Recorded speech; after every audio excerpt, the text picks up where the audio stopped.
Hola, ¿qué tal? Muy buenas noches. Comienza un nuevo mensaje directo hoy 27 de abril. Nos convoca el programa de hoy para conversar acerca del plano regulador metropolitano, todo lo que se está conversando. Recuerden ustedes que el plano regulador fue ingresado a Contraloría, pero esta lo devolvió para resolver una serie de observaciones. Quienes defienden el plano aseguran de que este nunca fracasó y de que no fue rechazado, sino que se indicaron algunas cuestiones a resolver. Los más críticos dicen que no, que se rechazó y que por eso nuevamente tiene que ser estudiado, arreglado, corregido, mejorado para ingresarlo nuevamente al órgano contralor. Este es un tema coyuntural quizás, pero que envuelve un montón de temáticas que tienen que ver con el urbanismo, el medio ambiente, el crecimiento de las ciudades en una serie de ámbitos, ya, y que todos confluyen en un plano regulador metropolitano. Pero para conocer más detalles teóricos y cómo se puede llevar eso a la práctica, están con nosotros dos invitados acá en el estudio. María Dolores Muñoz, arquitecta y investigadora del Centro EULA de la Universidad de Concepción.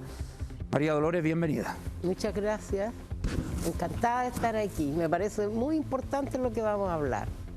Muy bien, es la idea. Y también nos acompaña don Ricardo Barra, director del Centro de Estudios Ambientales de la Universidad de Concepción, EULA. ¿Cómo le va, don Ricardo? Bienvenido. Muy bien, muy buenas noches a todas y todos nuestros televidentes y a usted por la invitación. Muy bien, comencemos. A ver, Ricardo, ¿qué es un plano regulador?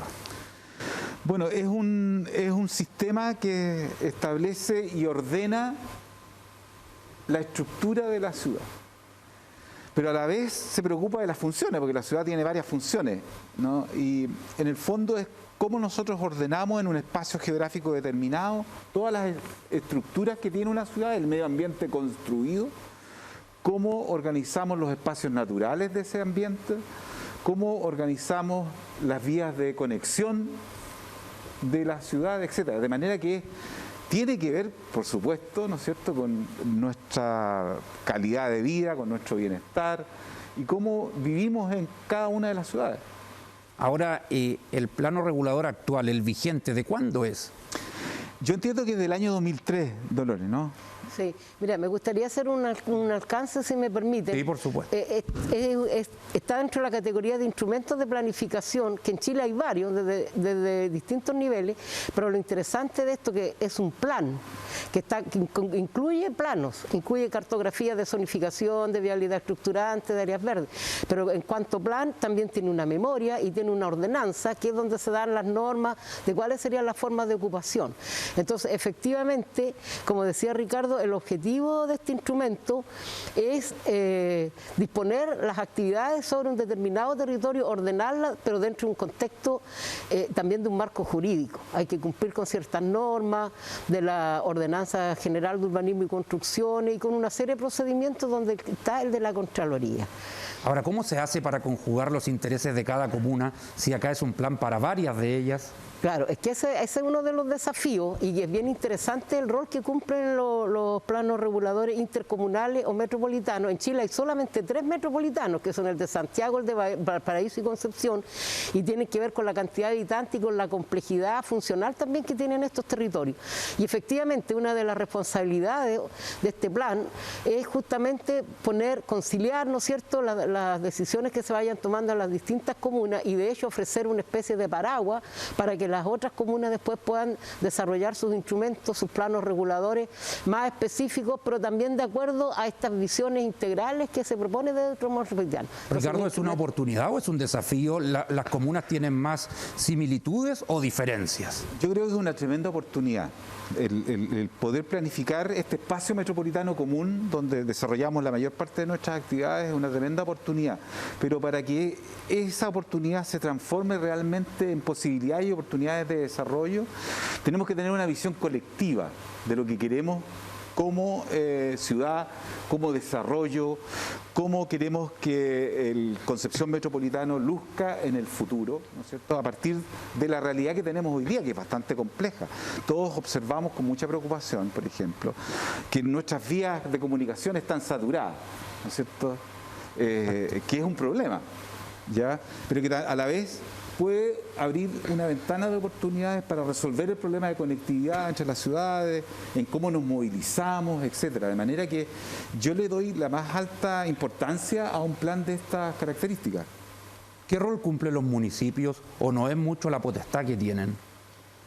Bueno, Loli puede responderme. Sí, bueno, esa los pregunta. municipios son esenciales, porque también en los municipios radica la necesidad, ¿no es cierto?, o la obligación de distribuir las actividades dentro de sus territorios comunales, y los municipios también participan de los planes metropolitanos, que en el fondo tienen que tomar también las decisiones de desarrollo que tienen los distintos municipios. Entonces son unos entes súper importantes. Pero mira, quiero decir algo, y nosotros lo hemos conversado bastante en el EULA, hemos pensado, claro, ¿para qué sirven estos instrumentos? Son súper importantes, son desafiantes, son estratégicos, pero también nosotros hemos pensado quiénes son los actores de la planificación.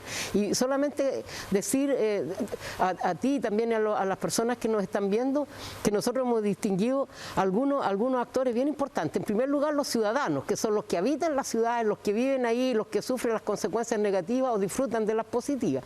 Después hay otro grupo de actores que son los que deciden, ¿no es cierto?, los que toman decisiones, que no siempre los ciudadanos deciden, casi nunca en realidad. Aquí los procesos de participación son débiles y no vinculantes. Entonces, ¿quiénes deciden? Las instituciones, ¿no es cierto?, los actores institucionales y los inversionistas. Pero hay otro grupo de actores súper importantes que somos nosotros, la academia, que somos los que estudiamos la ciudad. Entonces, pero tampoco no nos hemos hecho hacer escuchar de una manera efectiva. Y esa es una de las cuestiones que en este momento nos preocupa, y queremos entregar nuestro conocimiento en apoyo al desarrollo. Fue una de las motivaciones del seminario que organizamos. ¿Ese fue un acercamiento? ¿Lo valoran? Absolutamente. Yo creo que hay una voluntad por parte de consejeros del gobierno regional de acercarse al conocimiento, a la academia, y yo creo que existe en general en la sociedad chilena una revalorización de lo que hacemos en las universidades, de la importancia del conocimiento, de la investigación, y en este caso la investigación que se hace sobre la ciudad, su estructura, sus funciones. Sí, perfecto.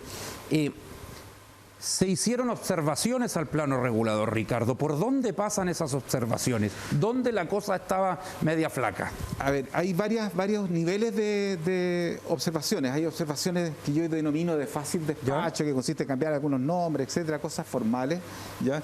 Pero hay otras que son quizás un poco más difíciles de abordar. Y en ellas hay varias que tienen que ver con la conservación de ciertos espacios naturales y los usos que se pueden dotar, digamos, a esos espacios naturales como reservas, monumentos nacionales y otros, de la cual Concepción, tenemos que reconocer, ¿no es cierto?, es una de las ciudades que posee. ¿No se reguló o estaba poco claro, medio confuso? Hay cosas poco claras en ella, qué actividades se pueden permitir o no. Por ejemplo, los humedales. Por ejemplo, está el tema de los humedales, que es otro gran tema. Sí. Acuérdense que justamente en el proceso de discusión del plan regulador metropolitano, ¿no es cierto?, que parte del año 2013, o sea, ya vamos a llevar prácticamente una década de discusión, lo que da cuenta un poco de las dificultades que el proceso ha ido involucrando, ¿no? Está el tema de los humedales, está también el tema de los riesgos naturales, ¿ya? De ciertas exigencias que este nuevo instrumento de planificación... ¿Riesgos de desastres? En caso de desastres, aluviones, qué sé yo. Exactamente, remociones en masa, incendios, tsunami, etcétera. Hay una serie de cuestiones ahí que no son tan fáciles de poder abordar en el periodo que la Contraloría por lo menos da al Ministerio de Vivienda. Ahora, ¿eso se dio por la complejidad de un plano regulador o usted cree que no se trabajó bien en esos aspectos? No, eso tiene que ver con la complejidad, pero yo creo que también aquí, ahí hay que reconocer, digamos, hubo una ausencia de diálogo, ¿ya? Una ausencia de diálogo con actores que mencionaba Dolores recién, ¿no es cierto?, que son relevantes, y entre ellos la universidad. Esta es una universidad, nuestra universidad y otras universidades del sistema universitario regional que tienen escuelas de arquitectura, de diseño, de urbanismo, sí, claro, que tienen una larga tradición y que nosotros sentimos, digamos, no fueron adecuadamente consultadas, ni la producción que estas universidades han ido generando en el tiempo. El proyecto de EULA, que dio origen a nuestro centro, hace más de 30 años diseñó un cuadro estratégico territorial, el primer cuadro estratégico territorial para la cuenca del Biobío y la región, ¿ya? Después vienen otros avances como el Atlas Socioambiental de Concepción Metropolitano, que hicimos hace más de 10 años, de la cual Lori también fue parte. Sí.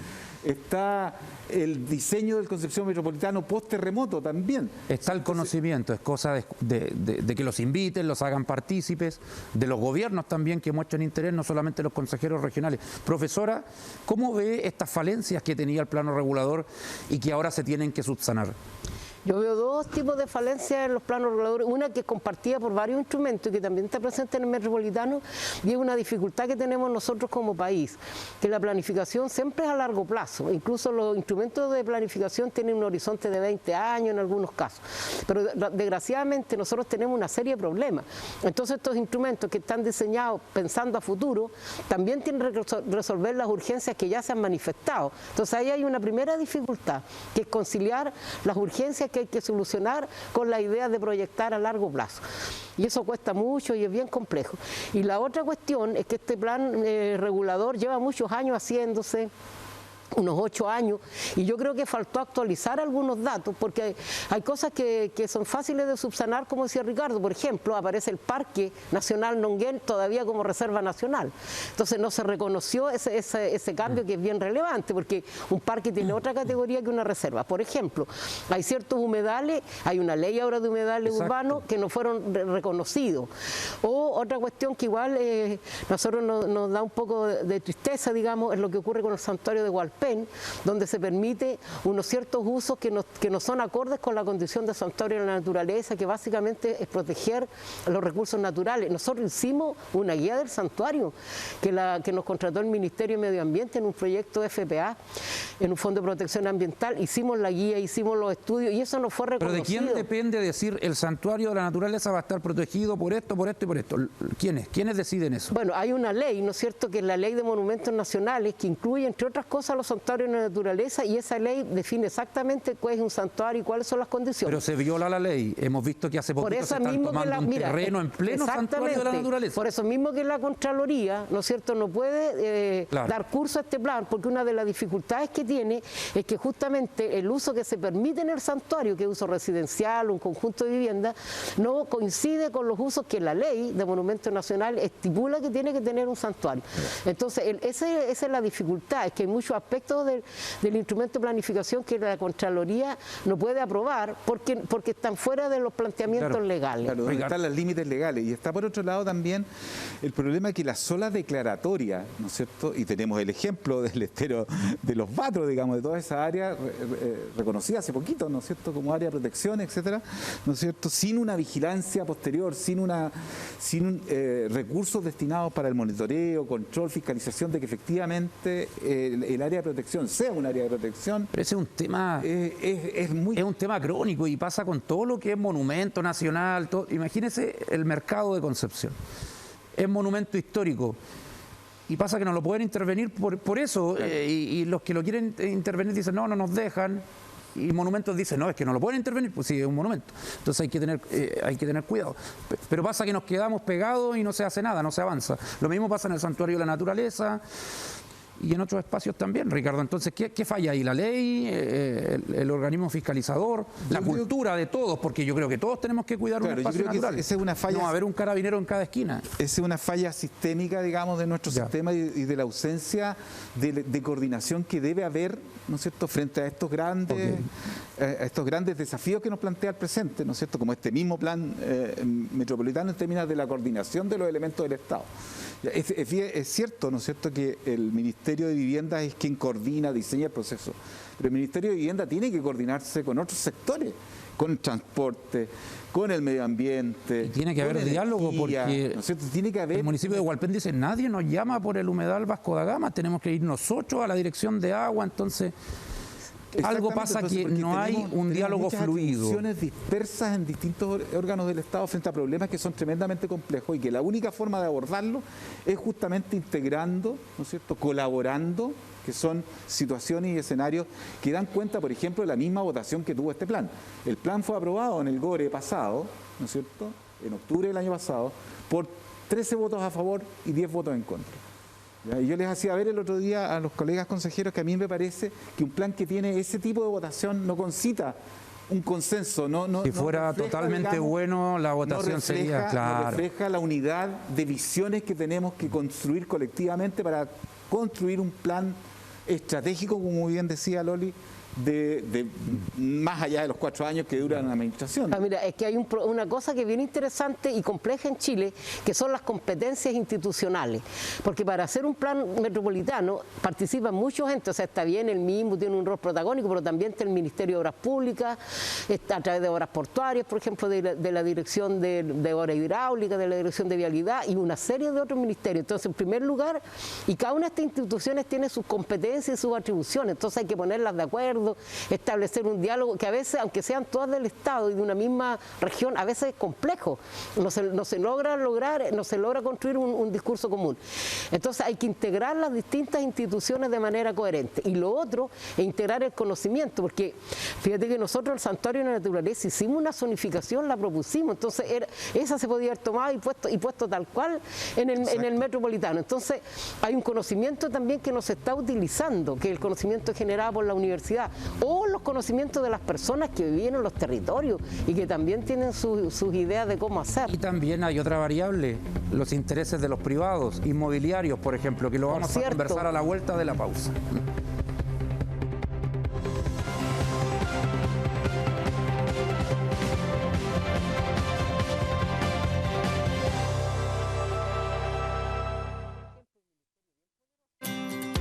Recuerda que puedes cambiar tu domicilio electoral registrado hasta el 1 de mayo. Solo debes ingresar a miconsulta.cervel.cl y en simples pasos podrás revisar y hacer el cambio de domicilio. Si es necesario, cambia tu domicilio electoral registrado ya, porque tú decides, vota. Infórmate en cervel.cl o llamando al 600-6000-166 o en las redes sociales del Servicio Electoral de Chile. Cervel.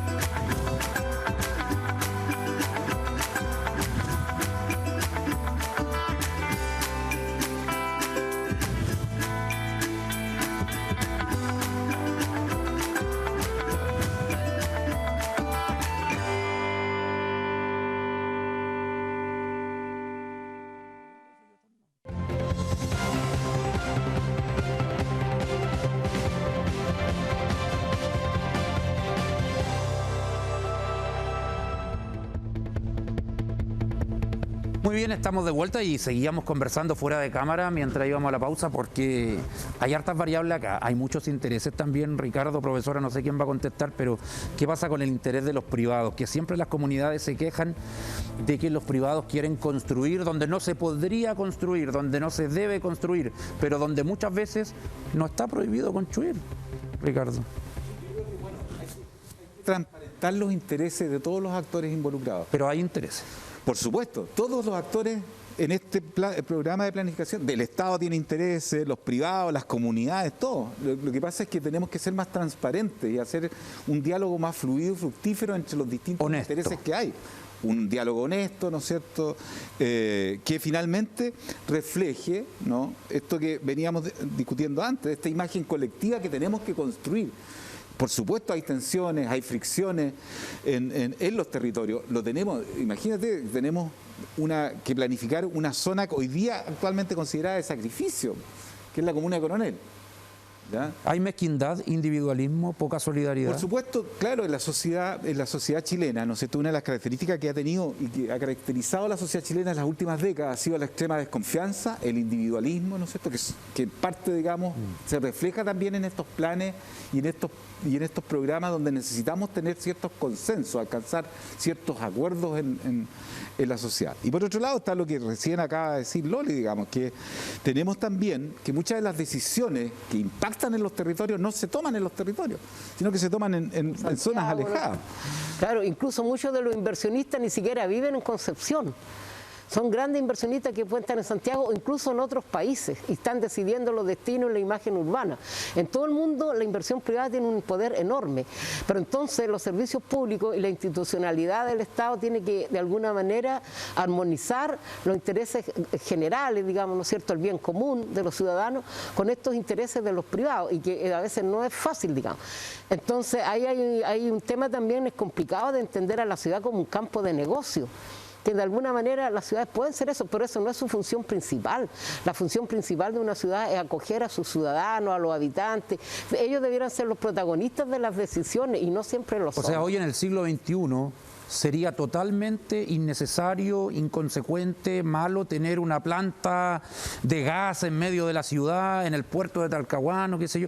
¿Eso no se condice con la visión de ciudad que se debe tener, como usted dice? Yo creo que lo primero que hay que considerar en una visión de ciudad es a los ciudadanos, que son los habitantes, y establecer, ¿no es cierto?, las formas de ocupación del territorio más adecuadas para el bienestar de ellos, que son los Pero que una están ciudad no podría ahí. ser un polo industrial, por ejemplo. Es que mira, puede haber polos industriales, y de hecho hay ciudades importantes en Europa que tienen grandes polos industriales, pero en una cosa, el polo industrial no tiene por qué ser dañino ni contaminar.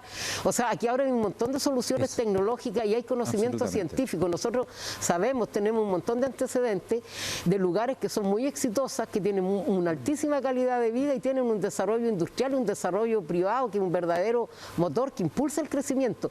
El problema son el marco de referencias que tenemos, y nuestras legislaciones a veces son muy débiles. Entonces ese es un problema grave, y hay grandes desafíos que tenemos desde la perspectiva ambiental, que es algo nuevo en Chile. Sí, fíjate que el primer instrumento de planificación que consideró lo ambiental lo hicimos nosotros en el EBLE, fue en las bases del diagnóstico del Plan Regulador Intercomunal de Concepción, el PRIC. Después trabajamos en el Plan de Recuperación Ambiental de Talcahuano. Entonces hay ciertas cosas que se pueden hacer. En Talcahuano se hicieron aspectos que son soluciones positivas, pero en el fondo una de las responsabilidades que tenemos nosotros como universidad, y yo quiero felicitarla a ustedes por este programa, ¿no es cierto?, que están dando a conocer este tema que es tan relevante, que tiene que ver con la vida nuestra. La universidad tiene un rol que cumplir también, y que a veces nosotros mismos no tenemos la capacidad suficiente para divulgar todos los conocimientos que tenemos. Exacto. Bueno, el rol de nuestro canal también. Ricardo, ¿cómo conjugamos, esto no es nuevo, crecimiento económico y cuidado al medio ambiente? Mira, yo creo que es un falso dilema. ¿Ya? Sí, un usted falso piensa dilema que no. esto de que necesariamente para poder crecer económicamente tenemos que dañar el medio ambiente. Yo creo que ya empiezan a aparecer, ¿no es cierto?, y esto nos tiene, digamos, justamente ese estilo de desarrollo es el que nos tiene la gran crisis ambiental y social, política, global que estamos hoy día observando, ¿no es cierto? Entonces, yo creo que es el momento, y esta es una tremenda oportunidad, ¿no es cierto?, de poder diseñar el Concepción metropolitano del siglo XXI, una Concepción que va a seguir creciendo, que va a seguir teniendo presiones ambientales, el cambio climático, etcétera, los cambios de uso del suelo, ya, pero ante los desafíos ante los cuales nosotros tenemos que prepararnos mejor. ¿Ya? Y ahí está el tema de los riesgos naturales. Nosotros somos vulnerables. Ese sería como el gran tema al debe, porque usted lo está priorizando, claro, el tema de definir bien la protección de los espacios. Exactamente. Un lugar para cada cosa y cada cosa en su lugar. Esa es la filosofía que debiera inspirar un plan de estas características. ¿Ya? Se han hecho algunas cosas, profesora, como limitar la altura de los edificios en el centro. ¿Usted qué le parece esa medida? Mira, a mí me parece que es una medida que en algunos lugares puede resultar, pero también por otro lado, no plantear que hay una solución que es la que hay que aplicar siempre. Pero yo me quiero referir ahora a que hay que tener una mirada más integral para resolverlo, el plan regulador. No es un tema solo de pedía. Fíjate que el plan regulador que hizo Emilio Duar con Roberto Goicolea, que es un plan excelentísimo que tuvo Concepción, una de las cuestiones que le preocupaba a Emilio Duar era la humedad, porque había hecho unos estudios, había hablado con unos médicos que Concepción era muy húmedo, por lo tanto, la altura de los edificios tenía que ser pensada de tal forma que no dejara zonas de calle, de plaza o de espacios húmedos.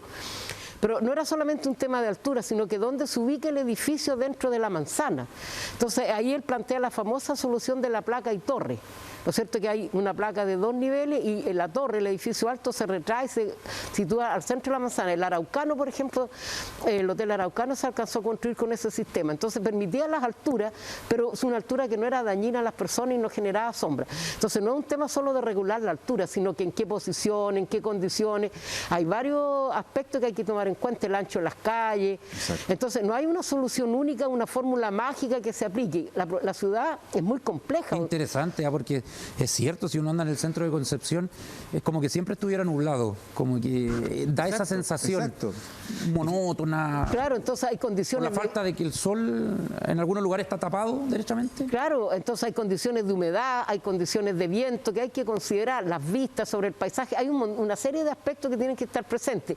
Entonces esta mirada compleja, hay que entender, la ciudad es un sistema complejo. Exacto. La ciudad es un sistema, fíjate, un sistema físico, ¿no es cierto?, los edificios, las calles, los cerros, etcétera, pero también un sistema económico, un sistema productivo, son sistemas culturales, un sistema jurídico que está ahí, y toda esa realidad compleja va variando, incluso no solamente de una ciudad a otra, a veces de un barrio a otro. Entonces es interesante y ese es el desafío, y nosotros como universidad sabemos estas cosas, tenemos claro cómo funcionan estos sistemas, y eso también nos gustaría entender, porque fíjate que cada vez va a crecer la población urbana en Chile y en el mundo, o sea, la ciudad es un gran tema del futuro, va a llegar un momento en que todos los habitantes del planeta Tierra vamos a estar viviendo en ciudades. En honor al tiempo, yo quiero preguntar esto porque es un tema muy importante, Ricardo, y lo hemos tratado.